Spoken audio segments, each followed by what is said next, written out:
На территории деревни Третьего Урман-Косы Цивильского округа заработал уникальный проект Чувашского государственного педагогического университета имени Яковлева для детей и подростков «Полевая археологическая школа. Детективы прошлого».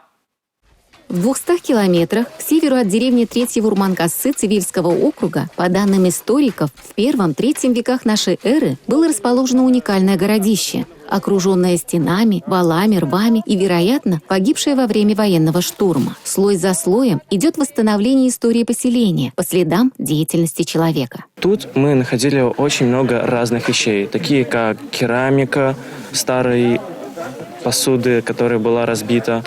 Находили железные вещи, также среди них ножи и наконечники стрел.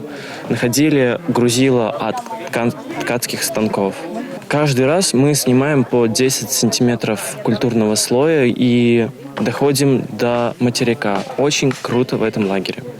На данный момент работаем над расчисткой сооружений, столбовых ям, которых здесь в количестве 25 штук на раскопе. Значит, наша задача зафиксировать яму целиком и в профиле. Вот, мы делаем разрез, его фотофиксируем, делаем 3D этого разреза, вот, чтобы в дальнейшем в чертежной документации это было представлено с высокой точностью.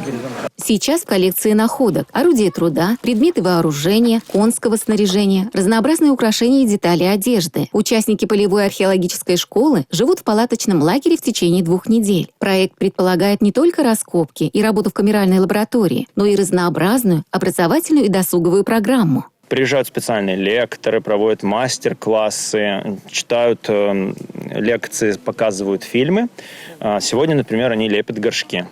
А также будут изготавливать предметы из металла, отливать своими руками. Строят дом, как наши далекие предки, землянку. Они будут стрелять из лука, из стрел, готовить рыбу первобытным способом. Ждут здесь и экскурсионные группы школьников. Для школьников это лето мы сделали самое необычное. И мы создали туристический дневник, и за июль месяц у нас уже проехало по туристическим маршрутам более 60 тысяч школьников. Это 38 объектов, которые они посещают, историко-культурные места, музеи, посещают предприятия. Иные объекты можно просто приехать посмотреть, окунуться в историю, окунуться в прошлое. Надежда Морозова, Бахтияр Велиев, Республика.